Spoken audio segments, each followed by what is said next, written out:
Uno.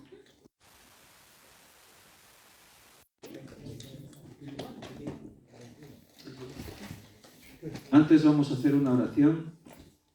Le vamos a pedir al Señor que sea Él quien nos esté dirigiendo. Así confiamos este tiempo en sus manos. Y el Señor seguro que tiene cosas que decirnos. Él quiere.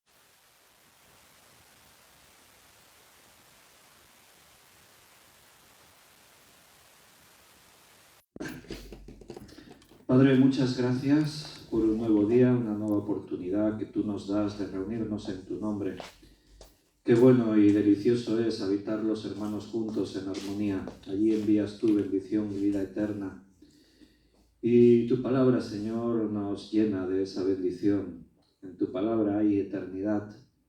Todo lo que llega a nosotros de tu palabra no vuelve vacío. Siempre produce una reacción. En tus hijos siempre va a provocar un fruto.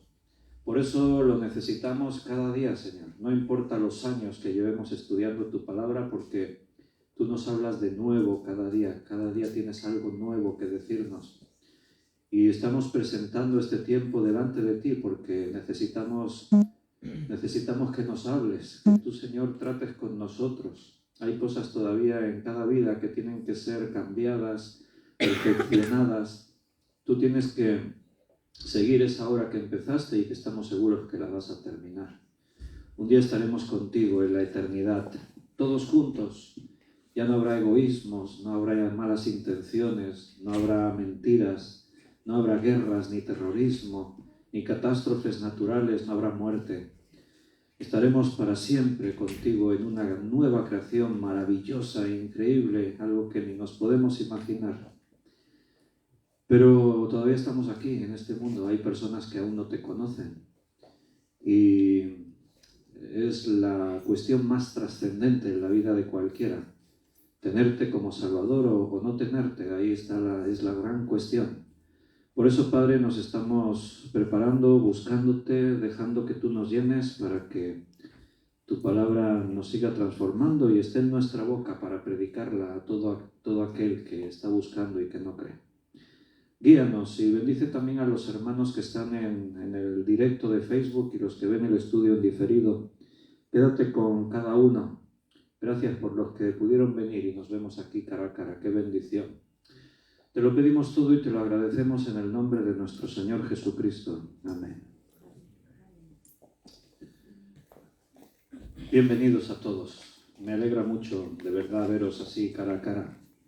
Y echando de menos pues, a los que están en internet, que no nos podemos ver en persona, pero agradeciendo a Dios que, a pesar de los imposibles, las distancias y todo, pues este medio nos bendice y sin duda pues fue una de las bendiciones del tiempo de la pandemia, porque antes de eso teníamos también recursos para hacerlo, pero no nos lo habíamos planteado y a veces el Señor pues tiene que utilizar cosas para que abramos los ojos a recursos y a prácticas y a ser más intensos en las cosas de Él, de buscarle más. Así que ahí estamos. Y habíamos estado viendo el final del capítulo 20. Nos hemos detenido unas cuantas semanas viendo Hechos 20. Es un tiempo muy especial que Pablo pasó en la iglesia de Éfeso y vimos esa despedida, una despedida muy emotiva, porque una de las cosas que Pablo dijo es que ya no verían más su rostro y eso provocó gran tristeza. Cuando nos amamos los hermanos y hemos compartido cosas juntos, pues evidentemente una separación así ya definitiva de decir no nos veremos más en esta vida, en la otra vida sí estaremos siempre con el Señor, pero en esta vida pues eso nos causa tristeza. Al final lo que le pasa a Pablo es casi como morirse, porque cuando tú pierdes a un ser querido, cuando un ser querido muere y se va con el Señor, pues sabemos que nos veremos otra vez en la eternidad, en los cielos. Pero hasta entonces no nos veremos, es una despedida y ya no veremos más su rostro y eso nos produce tristeza. Pero gracias a Dios que tenemos la esperanza. ¿Cuál es la carta que hay en la Biblia que se escribe a los Efesios? ¿Quién la escribió? La carta a los Efesios, ¿quién la escribió?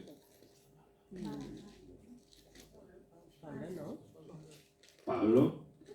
Aunque la respuesta tendríais que haberme respondido con otra pregunta vosotros. Tendríais que haberme respondido, ¿cuál de las dos cartas a Éfeso? Porque la carta a los Efesios la escribió Pablo, pero la carta a la iglesia de Éfeso, que está en Apocalipsis capítulo 2, la escribe Juan en nombre de Jesucristo. Jesucristo dijo, escribe a la iglesia de Éfeso. Y ahí está, Apocalipsis capítulo 2, está la carta a la iglesia de Éfeso, escrita por Juan en nombre de Jesús. Jesús dijo, escribe. Y cuando tú lees allí, ahora no me voy a detener ya para entrar al capítulo 21, pero ya como coletilla, viendo el final de lo que veíamos la semana pasada, al leer ese mensaje de Cristo a la iglesia de Éfeso, te vas a dar cuenta que hay señales y hay cosas que tienen que ver con lo que aquí Pablo les está hablando. Porque las cosas que resaltan, las cosas buenas que resaltan de la iglesia de Éfeso, es que era una iglesia que tenía un arduo trabajo en el reino de Dios. Era una iglesia que trabajaba, que se esforzaba en las cosas de Dios. Era una iglesia que tenía una gran resistencia y aún en tiempos de dificultad y de persecución, perseveraba en todas estas cosas del Señor. Además, tenía una forma santa de lidiar con los malos y con los falsos profetas. Y acuérdate que veíamos la semana pasada que Pablo les advertía de eso. Y yo sé que después de mi partida entrarán en vosotros lobos rapaces y aún de vosotros mismos se levantarán engañadores hablando cosas perversas. Eso es lo que veíamos la semana pasada. Así que esta iglesia tuvo muy en cuenta las palabras del Señor a través de Pablo, porque después Cristo les reconoce esta característica. Es una iglesia que no soporta a los mentirosos, a los falsos profetas. Y también dice allí que no se dieron por vencidos, aún cuando estaban exhaustos, cuando estaban cansados, no se rindieron, siguieron perseverando en todo. Claro, también el Señor tenía algo contra la iglesia de Éfeso. ¿Os acordáis, verdad? ¿Qué era lo que el Señor tenía contra los efesios?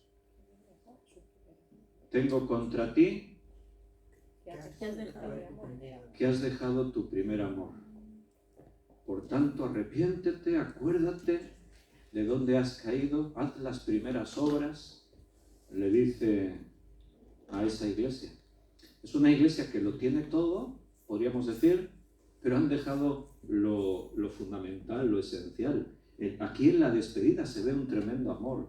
Dice que estaban de rodillas en la playa orando y se abrazaron y se besaron y no se querían desprender. Fíjate cómo empieza el versículo 21. Después de separarnos de ellos, zarpamos. ¿Sabes? La palabra separarnos en el griego es la palabra apospao. Esa palabra apospao significa arrancar, arrastrar, sacar. O sea, Pablo dice, después de que nos conseguimos soltar, arrancar de ellos, estaban ahí abrazados y no querían soltar a Pablo, los hermanos todos juntos. Era una iglesia que tenía amor por Jesús y ese amor se transmite entre los hermanos. Apospao, apospao, todo con P. El amor que sentimos por Jesús pasa también a través de nosotros, de los hermanos. Porque Juan dice en su primera carta que si alguno dice que ama a Dios y aborrece a su hermano es un mentiroso. O sea, ¿cómo podéis amar a Dios a quien no habéis visto y no amáis a vuestros hermanos a quienes sí que estáis viendo? Entonces somos el cuerpo de Jesús. Y el cuerpo de Jesús, una de sus características principales es el amor y la unidad.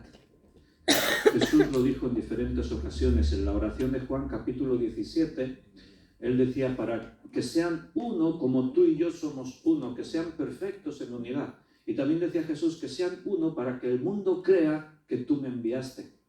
En otro lugar decía que os améis los unos a los otros para que el mundo crea, para que el mundo vea. Dices, en el mundo hay amor, sí, la gente se ama, Pero el amor que hay en el mundo es un amor devaluado, es un amor que perdió su esencia, el significado de la palabra amor. Tú le hablas a la gente de amor y te escuchan así, como si les estuvieses hablando de cualquier otra cosa. ¿Por qué? Porque en el nombre del amor se ha producido mucho daño, hay muchas traiciones. La gente se promete amor eterno y después ese amor eterno dura 4 días. Y pasan de decir cuánto te quiero a hacerte mucho daño, a traicionarte. Entonces, muchas personas no han conocido el verdadero amor. Y el verdadero amor, la fuente principal es Dios, porque Dios es amor, amor ágape, es un amor perfecto. Entonces, bueno, se despiden, como hemos leído ahí, versículo 1, después de separarnos de ellos, zarpamos y fuimos con rumbo directo a Cos, y al día siguiente a Rodas, y de allí a Patara. Y hallando, dice en el versículo 2, un barco que pasaba a Fenicia, nos embarcamos y zarpamos. Bueno, Pablo comienza ya la última fase de su viaje, que terminará en Jerusalén. Él quiere llegar a Jerusalén. Él lleva ofrendas que ha recogido por las iglesias para los hermanos pobres de Jerusalén. Él ha estado, bueno, es un viaje que se está prolongando mucho tiempo. Se paró en Éfeso 3 años, pero ya lleva años recogiendo ofrendas, preparando todo ese viaje, y ahora va rumbo a Jerusalén. Va a ir haciendo escalas, va a ir haciendo paradas. Él está en la zona de lo que hoy en día es el Mediterráneo, la zona de Grecia, Turquía, Grecia, toda esa zona, y desde ahí, pues él, fíjate los viajes, ¿no?, que hacían. Se montaban en un barco, llegaban a otro puerto, allí tenían que buscar otro barco que les llevase a otro lugar. A cada sitio que llegan se detienen, al menos un día, 2 días, algunos días se paran ahí. Y bueno, después de esa despedida, que no fue fácil, fue muy emotiva, fue muy triste, esperanzadora también, pues bueno, ahora ya dejan atrás Éfeso, ahora ya están dirigiéndose a Jerusalén, y por el camino, pues bueno, van haciendo esas escalas. Fíjate, versículo 3 y 4. Al avistar Chipre, dejándola a mano izquierda, navegamos a Siria y arribamos a Tiro, porque el barco había de descargar allí. Y hallados los discípulos, nos quedamos allí 7 días, y ellos decían a Pablo por el Espíritu que no subiese a Jerusalén. Bueno, ellos llegan hasta Tiro. Allí el barco tenía que descargar, cargar, y mientras, pues ellos se quedan en la casa de los hermanos que había allí en Tiro. Había creyentes en este lugar. Y dice ahí una cosa, fíjate, que los hermanos que había en Tiro, los discípulos de allí, dice que le decían a Pablo por el Espíritu que no subiese a Jerusalén. Y aquí pues hay uno de esos textos en la Biblia que a simple vista dices, ay, pues ahora no lo entiendo, porque si Pablo está yendo a Jerusalén porque el Señor le quiere llevar allí, ¿cómo es que ahora dice que hay unos discípulos que por el Espíritu le dicen no vayas a Jerusalén? Y lo que sería peor, Pablo no hace caso y va a Jerusalén. Desobedeció Pablo al Espíritu Santo. Bueno, ahí está la tarea del estudiante bíblico, que no se conforma con una simple lectura, sino que profundiza en la escritura, en el estudio. Y entonces cuando tú lees en el texto griego, en realidad es que el problema está en la traducción, que te da la impresión de que el Espíritu ha dicho. Pero dice que fueron los hermanos los que dijeron. Al decir por el Espíritu, ahí está la confusión.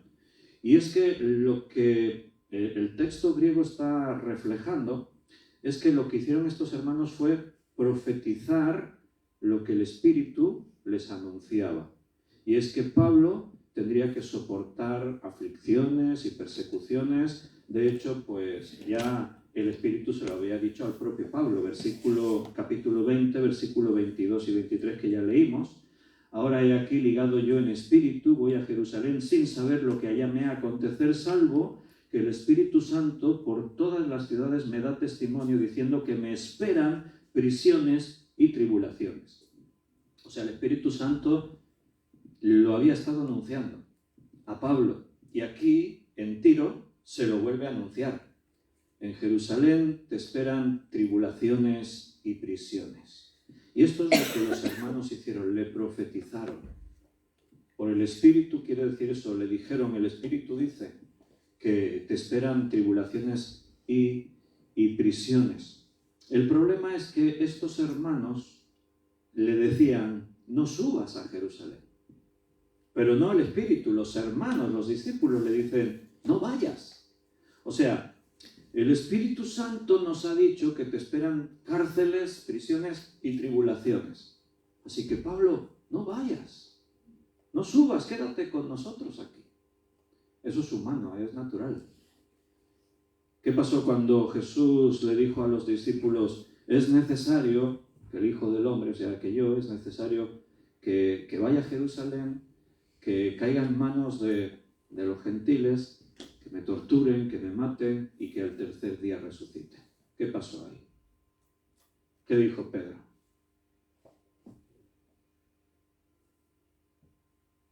Se quedó callado. Maestro, no permitas que esto te acontezca. No vayas. No dejes que esto te ocurra. Claro, la respuesta de Jesús fue dura. Apártate de mí, Satanás, me eres de tropiezo. Porque evidentemente las palabras esas se las incitó Satanás a que Pedro se las dijese a Jesús. ¿Por qué? Porque Jesús acaba de decir, es necesario. O sea, si Jesús dice es necesario que ocurra esto, pues la cuestión no sería decir, pues no permitas que ocurra. A ver, te acabo de decir que es necesario que ocurra. O sea, la pregunta pues sería, ¿y qué hacemos? ¿Y qué pasará? Y no sé, otras cosas. Pero no decir, no permitas que ocurra. Si estoy diciéndote que la voluntad de Dios es que pase esto, decir, pues que no pase es ir contra la voluntad de Dios. Aparte que no has escuchado todo el mensaje. Porque he dicho que me van a matar, pero he dicho, y al tercer día resucitaré. Entonces, es muy interesante. Estos pasajes en la Biblia nos tienen que abrir los ojos, porque eso que pasa ahí también ocurre hoy en día.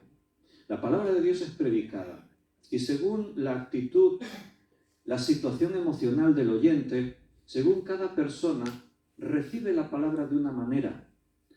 O sea, tú estás escuchando un mensaje, Dios te está tratando de hablar, porque Dios es el que pone dones en la iglesia, predicadores, maestros, para edificar a la iglesia, el Espíritu Santo obra, la palabra de Dios es viva, y entonces cada uno está escuchando el mismo mensaje.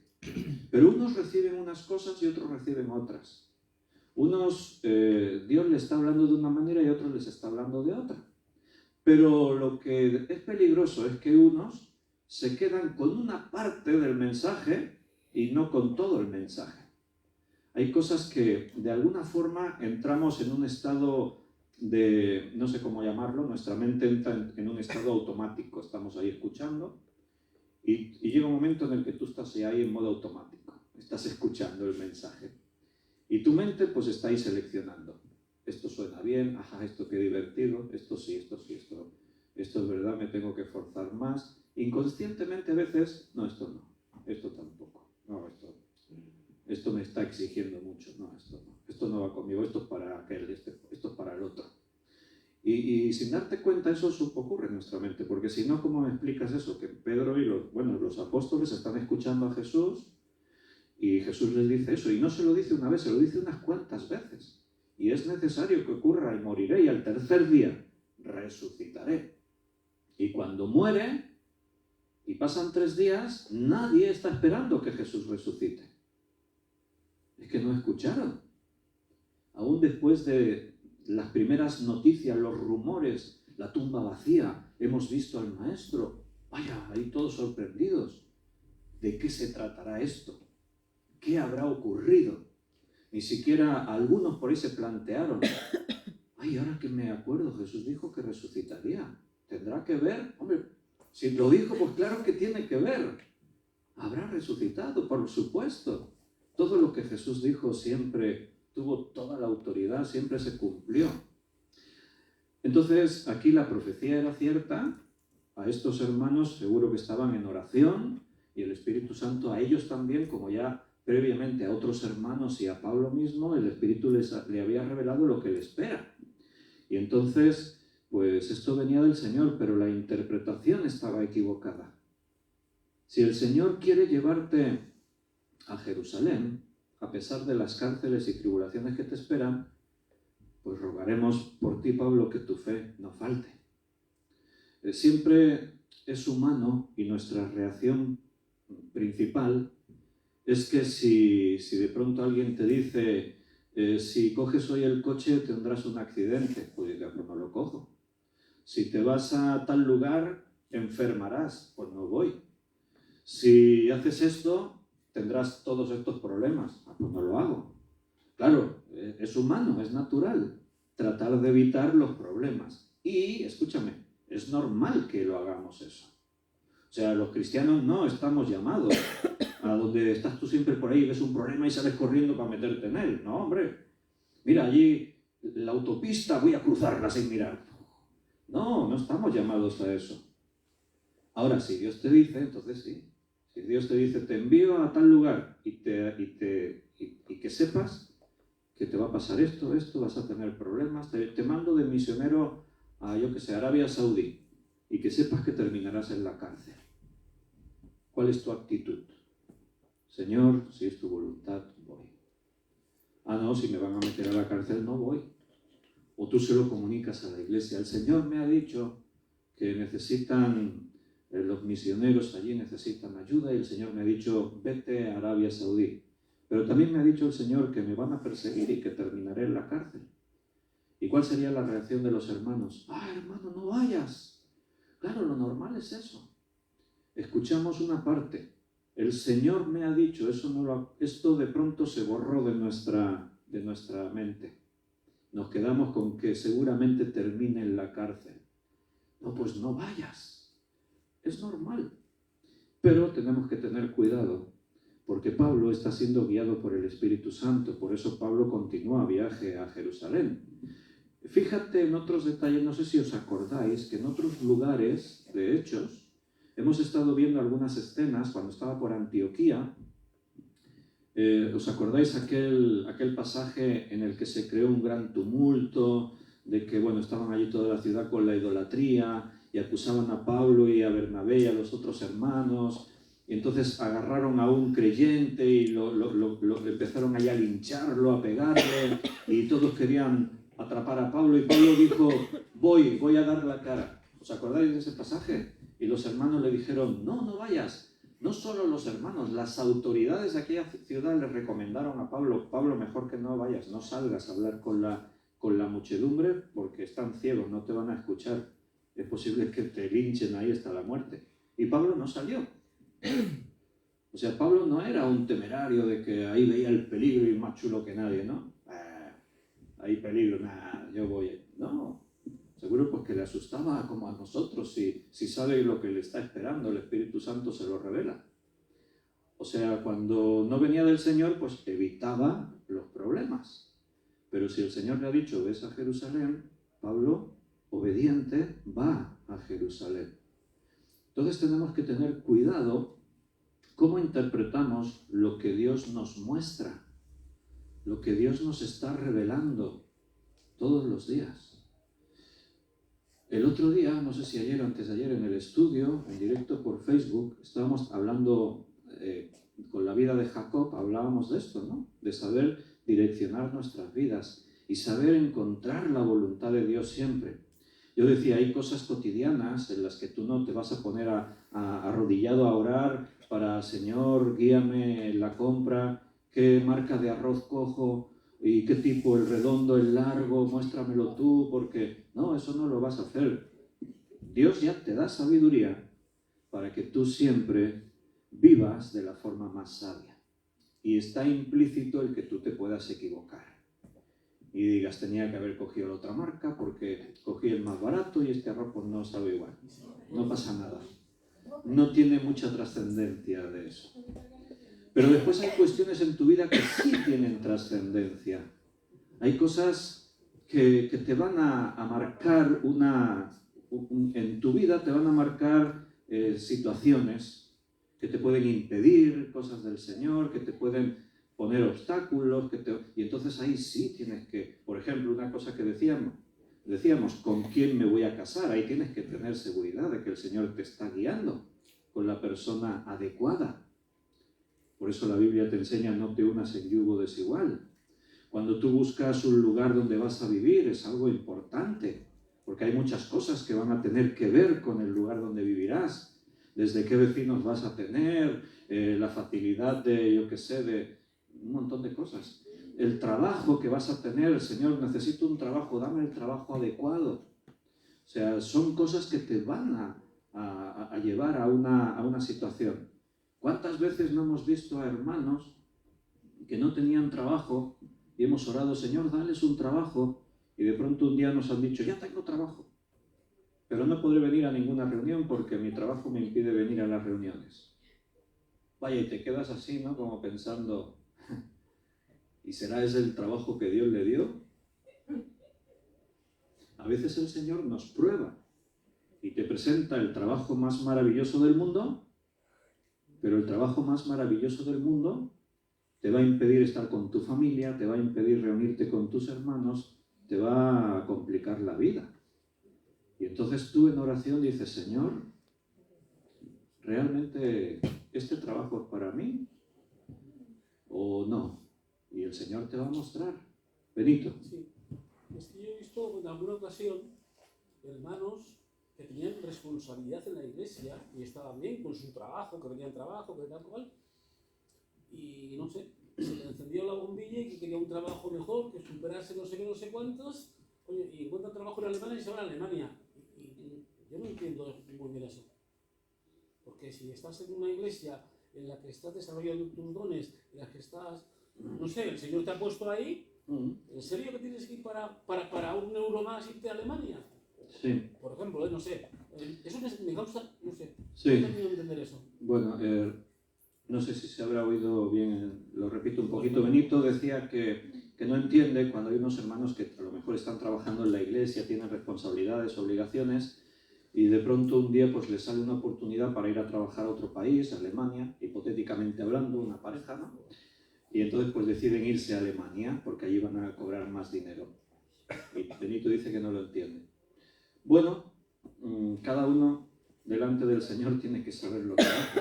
Puede ser que Dios te esté llevando a un lugar y ese caso específico puede ser, se tendría que analizar, ¿no? Porque puede ser que Dios te lleve a otro país y el trabajo sea un motivo para utilizarte allí de otra forma. Pero lo que es peor, porque si tú te vas a Alemania y allí te congregas y sirves y bendices a los hermanos, pues vale, genial, o sea, el Señor te está usando ahí. Pero a donde yo iba a esas situaciones en las que te sale un trabajo y sabes que no vas a poder reunirte con los hermanos. Mira, yo desde que me convertí con 15 años, ¿vale? Y yo trabajaba en una pastelería desde los 10 años. Cosas que pasaban en ese tiempo. Hoy en día los niños no pueden trabajar, pero en ese tiempo sí. Y no todos los niños, algunos como yo, que se te ocurrían cosas raras. A mí se me ocurrió: voy a buscarme trabajo para cuando salga del cole y para los días de fiesta, los domingos y fines de semana. Y me busqué un trabajo y me dieron un trabajo. Y entonces cuando salía del cole me iba a la pastelería, y los sábados y domingos también, y los días de fiesta también. Entonces, pues bueno, a pesar de que era niño, pues tenía sentido de la responsabilidad, porque me costaba los días de fiesta irme a trabajar, y muchos días dije: a buena hora se me ocurrió a mí buscarme un trabajo. ¿Para qué? Que quería tener un dinerillo. Sí, pero ahora me tengo que ir a trabajar cuando todo el mundo está durmiendo aquí, por las mañanas el sábado y el domingo y los días de fiesta. Pero fue cuando me convertí y me involucré en la iglesia que mi trabajo se convirtió en un problema para mí. ¿Por qué? Porque en muchas actividades y reuniones, por culpa de mi trabajo, yo no podía estar en las actividades. Y eso para mí era un problema. ¿Por qué? Porque la prioridad para mí eran las cosas del Señor.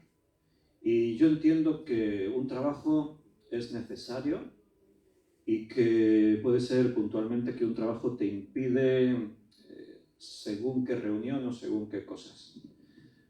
Pero para mí era un problema.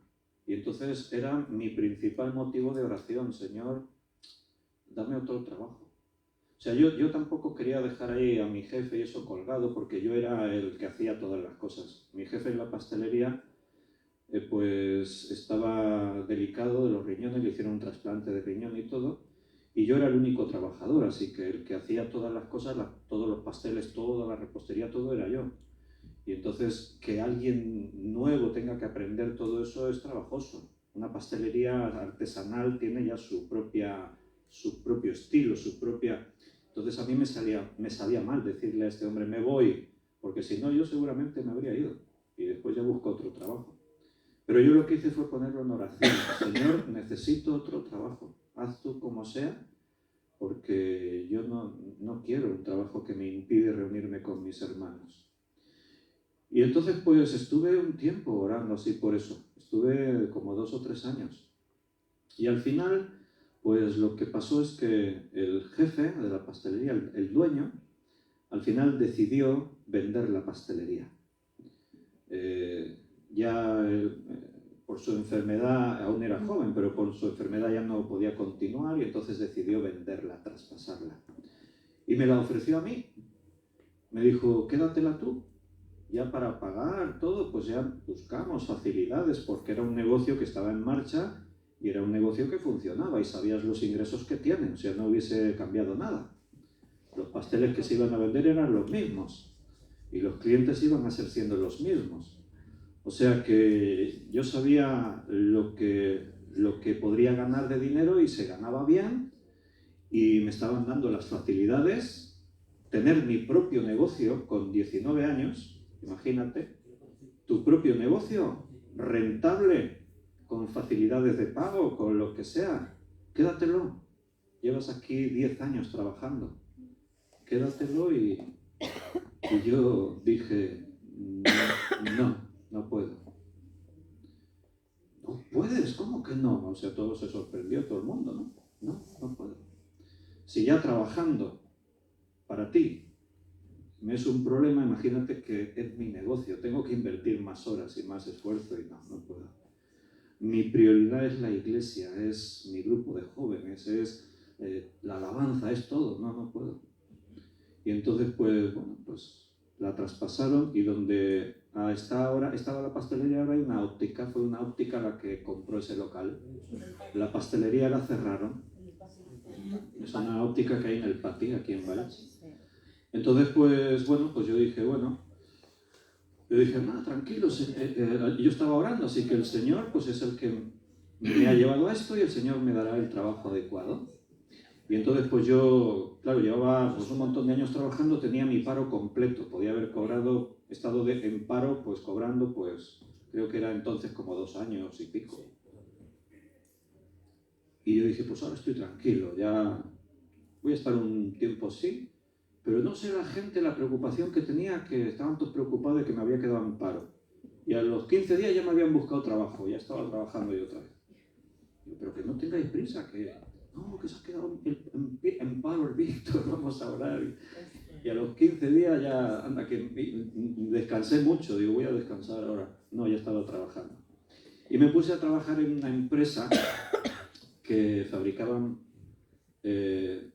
muebles de oficina.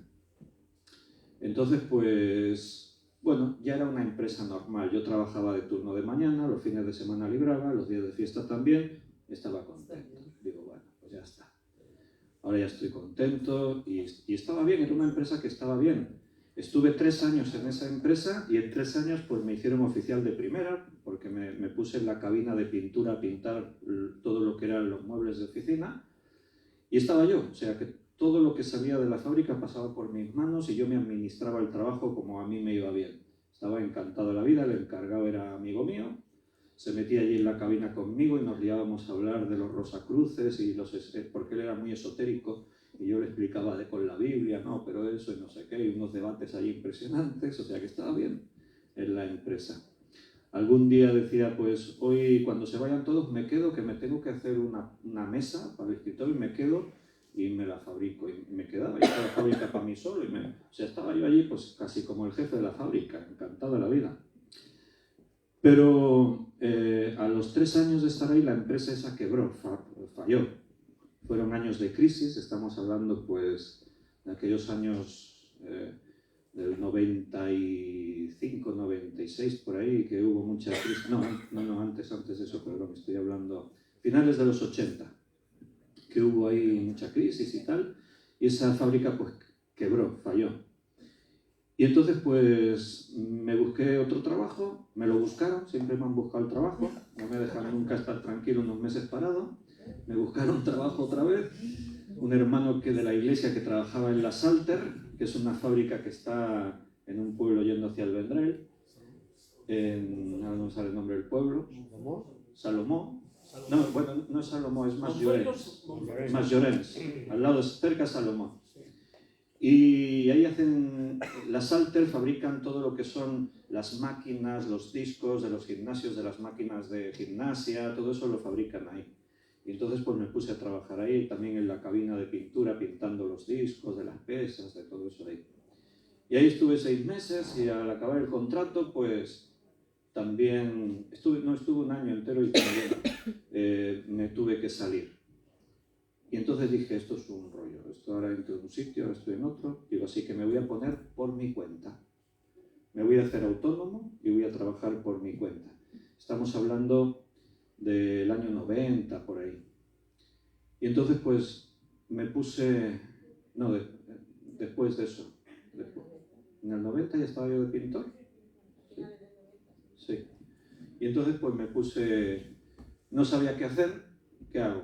Me pongo de autónomo, ¿pero qué hago? Y tenía opción carpintero, porque era oficial de primera de carpintería. Y aparte de la pintura, pues también trabajaba allí carpintería. Pintor, paleta, como había hecho toda mi juventud de todo, porque en la pastelería hacíamos de todo. Desde pintarle el chalet al jefe, a tirarle las paredes allá a una tienda que tenía en otro sitio, no sé qué, pues ¿qué hago? Pues dije, pintor. Venga, me meto a pintor decorador. Y ahí me puse, y hasta el día de hoy.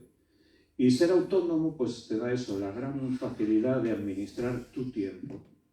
Tú decides cuándo trabajas y cuándo no trabajas. Cuándo tienes que atender, ir a visitar a un hermano, o tener que estar atendiendo o preparando estudios, o lo que sea.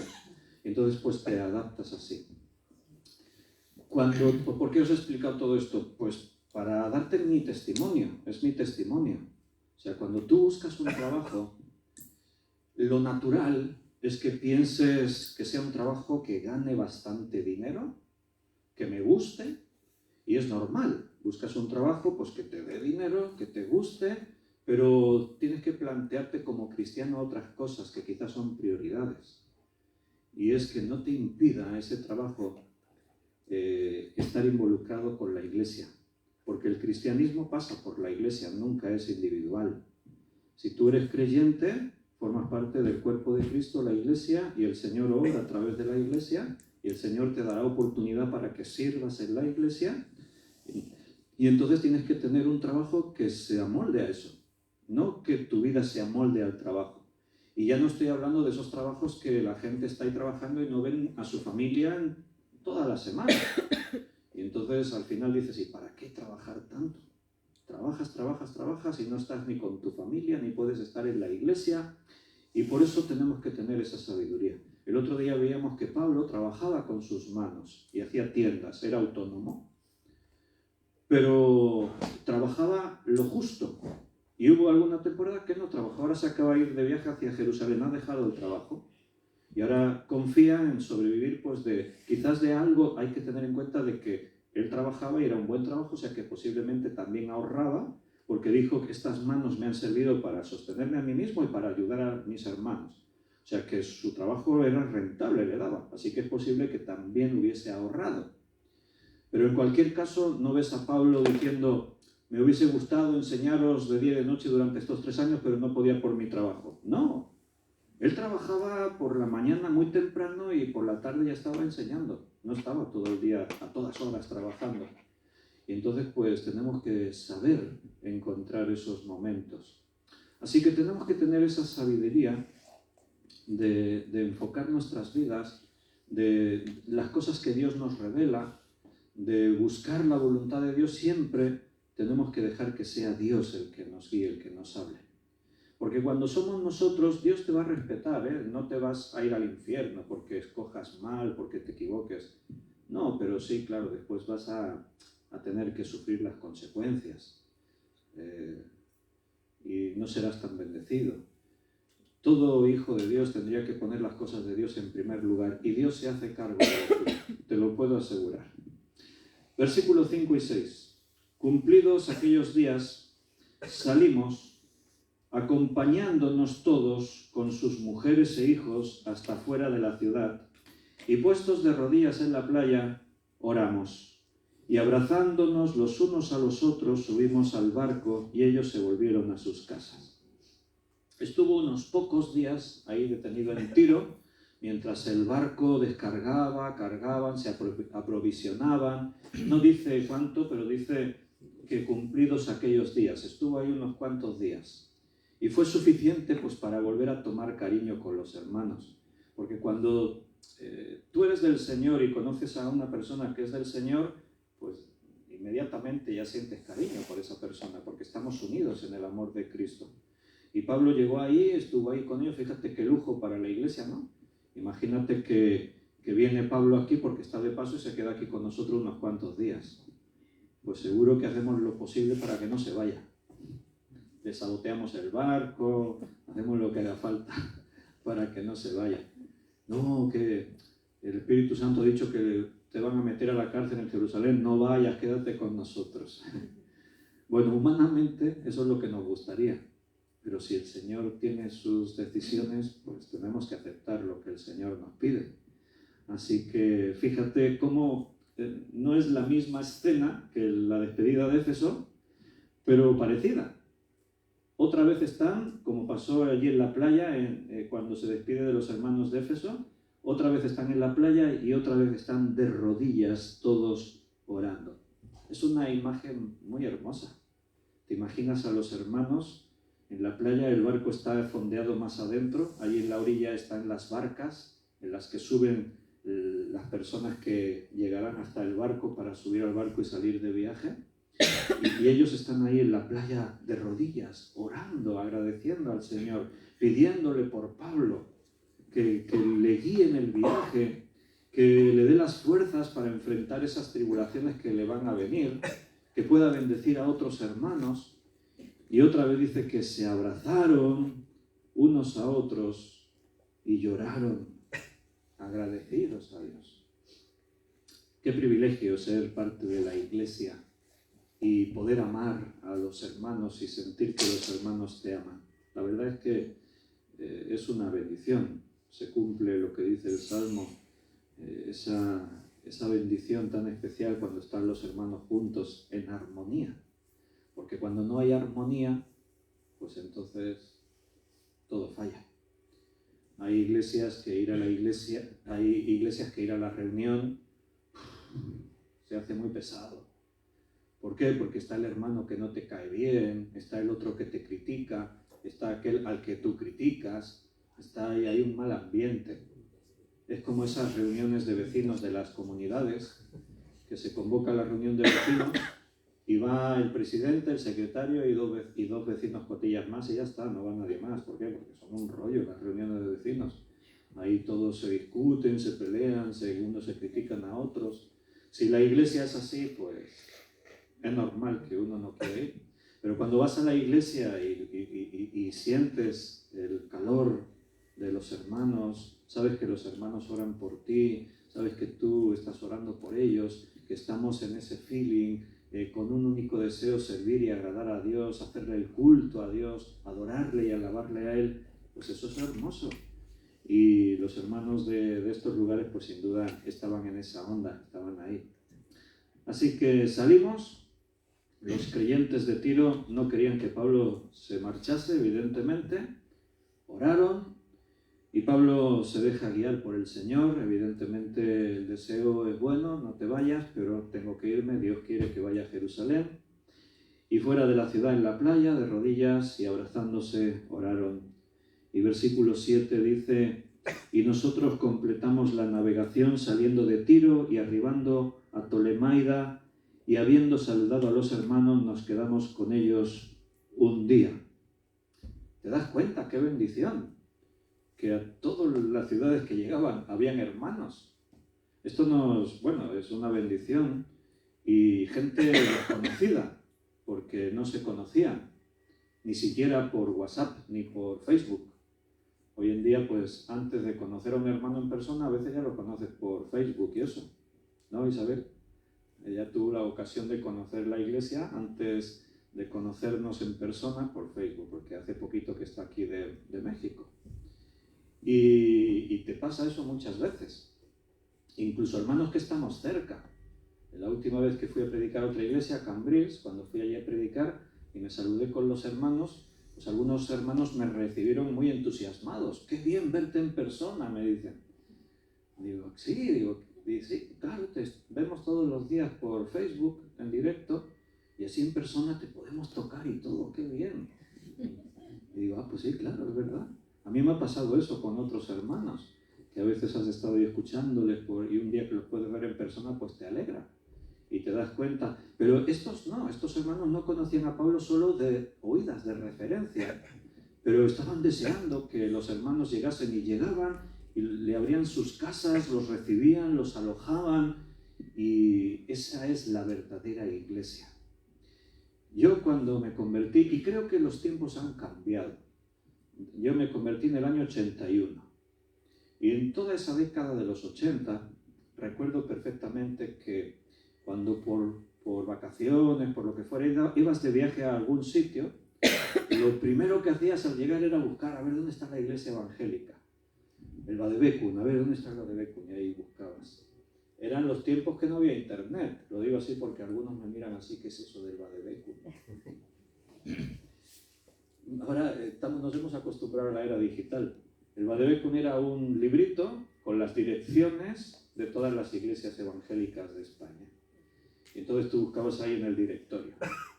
Mira, aquí viene un teléfono, espérate que llamamos. Y llamabas.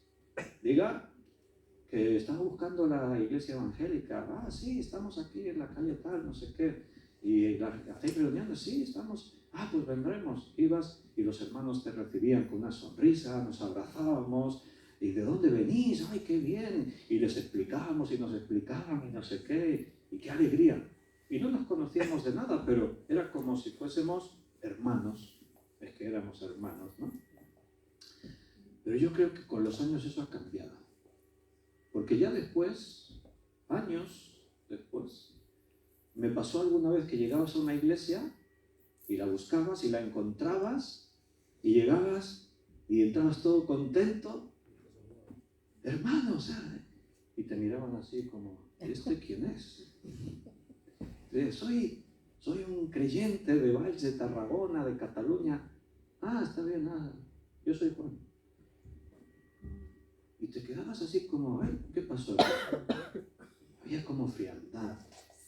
Había como que un desconocido que ha venido ahí tan contento, debe estar un poco loco.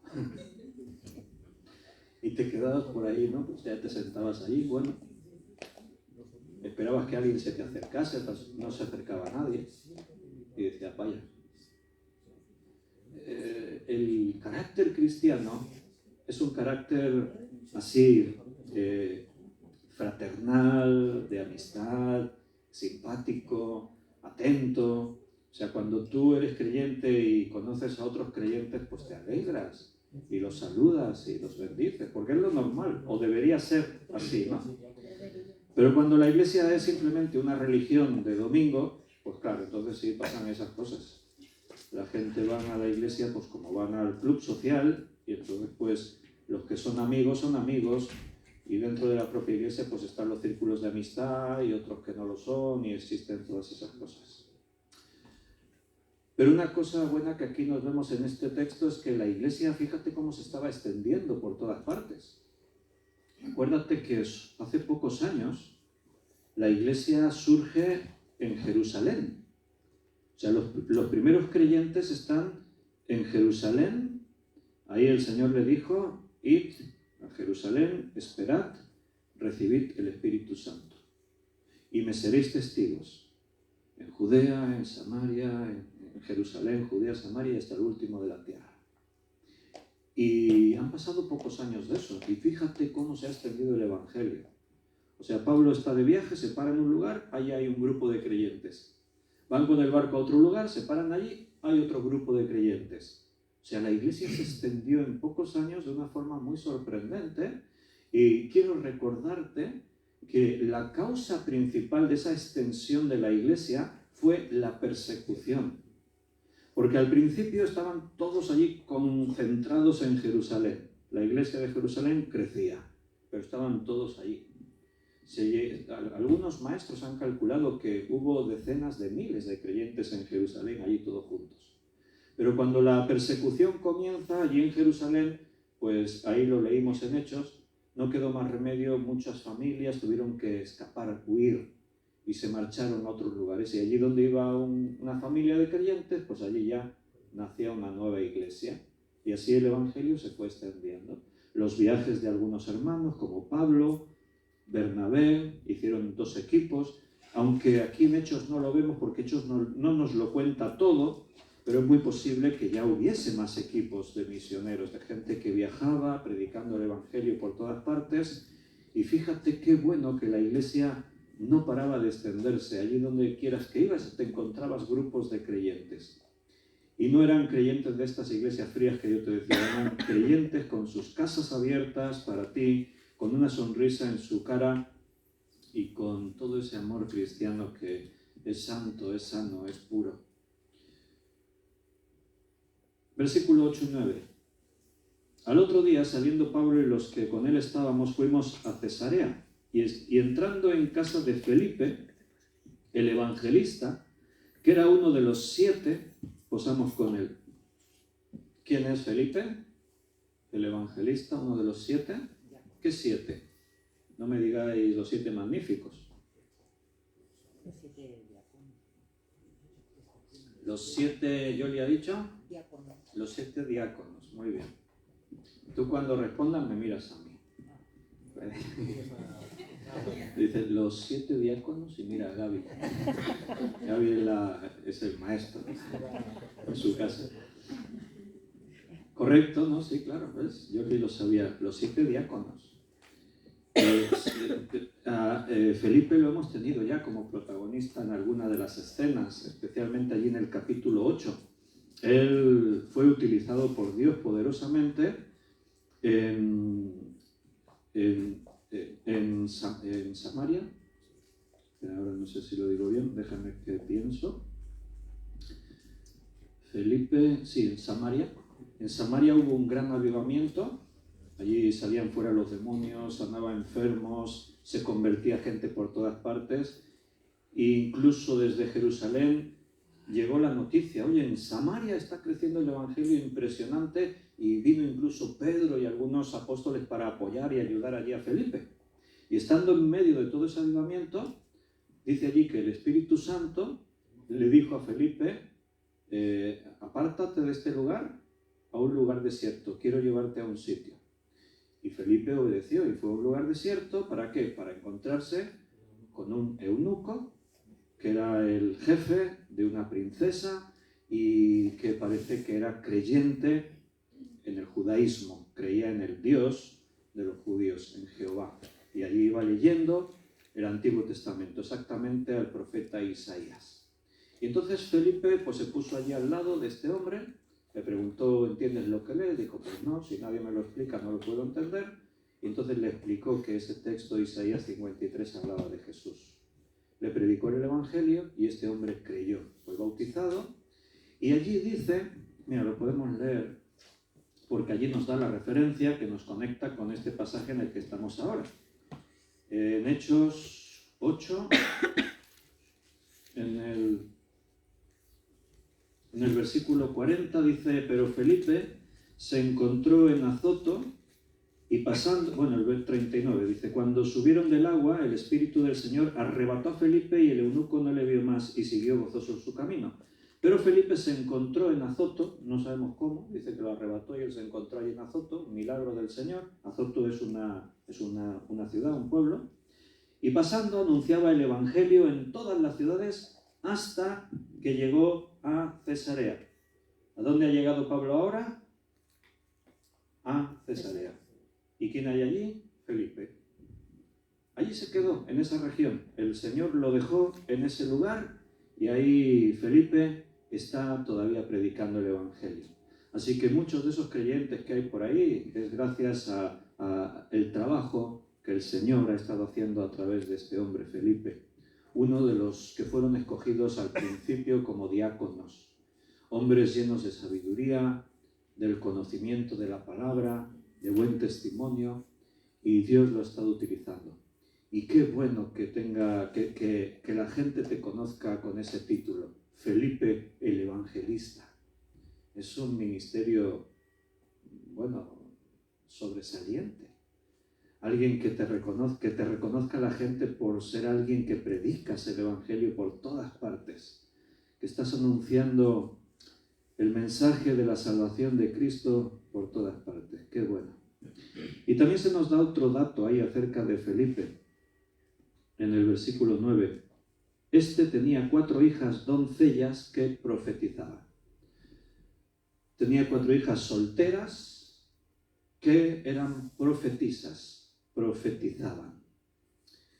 Y déjame que te recuerde, porque lo hemos estudiado en otras ocasiones, que la palabra profetizar no solo tiene que ver con adivinar el futuro. Porque cuando hoy en nuestro contexto, incluso en el diccionario de la Real Academia Española, si lees profecía, casi toda la explicación tiene que ver con adivinar algo futuro que va a ocurrir. Pero en la Biblia, un profeta, ¿qué hacía? Comunicaba lo que Dios le decía. Comunicaba lo que Dios le decía. Eso era un profeta. Nosotros hoy hablaríamos de un profeta como un predicador. Alguien que anuncia la palabra de Dios. Y en el mensaje, ahí sí, a veces había predicción de cosas que iban a ocurrir. Porque Dios advertía a su pueblo. O sea, la profecía, la adivinación del futuro no buscaba sorprender ni montar ahí un circo y ahora os voy a adivinar el futuro. No. Eran advertencias de Dios. Si os arrepentís y os volvéis a mí, seréis bendecidos. Si no, Asiria os derrotará, os venderá como esclavos, destruirá vuestras ciudades. Si no cambiáis vuestra actitud, ahí estaba Jeremías profetizando, ahí estaban diciéndole al rey, al pueblo, mira, vuestros enemigos os van a destruir, van a arrasar vuestros campos, van a destruir vuestras ciudades, van a asolar, y después eso se cumplía. Pero era profecía anunciando. La profecía bíblica siempre tiene ese propósito. No es para maravillarnos y que Dios nos quiere sorprender, sino para prepararnos el camino en eventos que vienen para advertirnos de cosas que ocurrirán. Es profecía cuando los hermanos le han dicho a Pablo, el Espíritu nos ha dicho que te esperan prisiones y tribulaciones. Eso es profecía. Pero un profeta no solo decía eso. El profeta encaminaba al pueblo, traía la palabra de Dios. De hecho, la palabra profecía o profetiza en este caso, en el griego es la palabra profeteuo. Profeteuo significa predecir eventos o adivinar el futuro, pero también significa ocuparse en el ministerio profético, que significa también hablar bajo inspiración divina. O sea, eso es un profeta, alguien que habla bajo la supervisión de Dios, alguien que profetiza, que habla en el nombre del Señor. ¿Conocéis? Aquí dice que las 4 hijas solteras de Felipe eran profetisas. ¿Conocéis otras profetisas en la Biblia? En el Antiguo Testamento, ¿alguien se sabe una profetisa por ahí? Débora, dice Cristina. ¿Estáis de acuerdo los demás? A ver, vamos por partes. Tenemos una candidata para ser profetisa, Débora. A ver qué dice en Jueces, donde está la historia de Débora, capítulo 4, versículo 4. Gobernaba en aquel tiempo a Israel una mujer, Débora, profetisa, mujer de Lapidat. Pues sí, Débora era profetisa y era juez sobre Israel. Porque dice, y gobernaba aquellos días a Israel una mujer, Débora, profetisa. Muy bien. ¿Más profetisas en el Antiguo Testamento? La hermana de Moisés. María, la hermana de Moisés. ¿Era profetisa María? ¿Estáis de acuerdo? Sí. Sí. Y líder de alabanza. Era líder de alabanza. Y líder de alabanza. Éxodo 15, 20 y 21. Y María, la profetisa, hermana de Aarón, tomó un pandero en su mano y todas las mujeres salieron en pos de ella con panderos y danzas. Y María les respondía: cantad a Jehová porque en extremo se ha engrandecido. Ha echado en el mar al caballo y al jinete. Pues tenía razón Belén y Cristina, era profetisa y líder de alabanza. ¿Más profetisas en la Biblia, Antiguo Testamento o Nuevo Testamento? Seguimos con el Antiguo, a ver si había alguna más. Segundo libro de Reyes, capítulo 22, versículo 14. Y Micaías respondió: vive Jehová, que lo que... Espérate, segunda he dicho, me he quedado en primera ya. Segunda de Reyes 22, 14. Entonces fueron el sacerdote Hilcías y Ahicam, Acbor, Safán y Asaías a la profetisa Hulda, mujer de Salum, hijo de... Y aquí cuenta un poquito de su historia. Había una profetisa que se llamaba Hulda y que algunos de los líderes y los reyes venían a consultar con ella.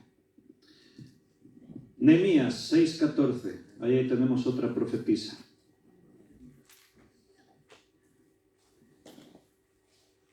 Nehemías capítulo 6, versículo 14. Acuérdate, Dios mío, de Tobías y de Sanbalat, conforme a estas cosas que hicieron. También acuérdate de Noadías, profetisa, y de los otros profetas que procuraban infundirme miedo. Aquí hay otra profetisa, lo que pasa que esta estaba torcida.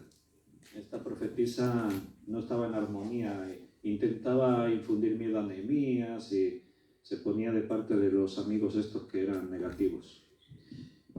¿Y alguna más en el Antiguo Testamento? Nos falta una. Johnny tiene una. ¿Quién? Johnny tiene una. Pero es del nuevo. Del Nuevo. Ana. ¿Ana? Ana, hija de Fanuel. Muy bien. Ahora vamos a Ana. Déjame que terminemos de ver la del Antiguo Testamento que nos falta. Nos falta una referencia a una profetisa en el Antiguo Testamento. No sabemos su nombre. A ver si alguien lo sabe. Os estoy dando pistas. No sabemos su nombre, pero se conoce como la esposa de un profeta que también era profetisa. De un muy gran profeta del Antiguo Testamento. ¿La madre de Samuel? La esposa de Isaías, ¿ha dicho alguien? Isaías capítulo 8, versículo 3. Y me llegué, está hablando el profeta Isaías, y me llegué a la profetisa, la cual concibió y dio a luz un hijo, y me dijo Jehová: ponle por nombre Maher Salal Hasbath. O sea, la profetisa es la esposa del profeta Isaías. Algunos han dicho, bueno, eso dice la profetisa porque era la esposa del profeta. Pasa como hoy en día, que la esposa del pastor es la pastora en muchos sitios, ¿no? Y a Licato le ha hecho gracia. Pero en la Biblia no se utiliza ese patrón para nombrar ministerios. O sea, los ministerios los nombra el Señor. El Espíritu Santo es el que muestra eso. Entonces, si dice que era profetisa, es porque era profetisa. Vale, teníamos a Ana. ¿En Lucas 2 era? Sí. Lucas 2:36. Estaba también allí Ana, profetisa, hija de Fanuel, de la tribu de Aser, de edad muy avanzada, pues había vivido con su marido 7 años desde su virginidad. Bien, bueno, pues la Biblia reconoce a mujeres como profetisas y un profeta, el ministerio profético es anunciar la palabra del Señor, traer la palabra del Señor. Y no podía ser profeta cualquiera, tenía que reunir unas condiciones, la principal, que hubiese sido llamado para ese ministerio por parte de Dios. Entonces, la profecía, el ministerio profético, y sobre todo ahora en el Nuevo Testamento, tiene ese matiz de significar predicar la palabra. Por ejemplo, cuando Pablo está hablando de los dones espirituales, en el capítulo 14 de Primera de Corintios, él está ahí tratando el tema de los dones y dice: seguid el amor y procurad los dones espirituales, pero sobre todo que profeticéis, porque el que habla en lenguas no habla a los hombres sino a Dios, pues nadie le entiende, aunque por el Espíritu hable misterios. Pero el que profetiza habla a los hombres para edificación, exhortación y consolación. ¿Notas? ¿Qué es la profecía? Enseñanza, edificar, exhortar, consolar. O sea, no es adivinar el futuro. Puede ser que la profecía contenga predicción de futuro, pero básicamente es enseñanza, exhortación, consolación, todo lo que dice ahí, edificación.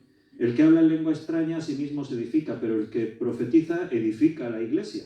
Así que quisiera que todos vosotros hablaseis en lenguas, pero más que profetizaseis. O sea que Pablo está reconociendo que en la iglesia había mujeres que enseñaban en la iglesia, profetizaban, y eso es, como dice él aquí, edificar, exhortar, consolar, y cuantos más profetas hayan, porque así la iglesia es edificada, es bendecida. Bueno, lo tenemos que dejar aquí porque se nos ha hecho ya la hora, nos hemos pasado un poquito del tiempo reglamentario, pero bueno, hemos alargado la prórroga un poco más porque estamos terminando el tema. Que Dios os bendiga a los que están en internet. Mañana miércoles, si Dios quiere, pues nos vemos a las 8 nuevamente en directo. Y los que estamos aquí, pues vamos a quedarnos, si podéis, los que podáis, nos quedamos un ratito para orar juntos.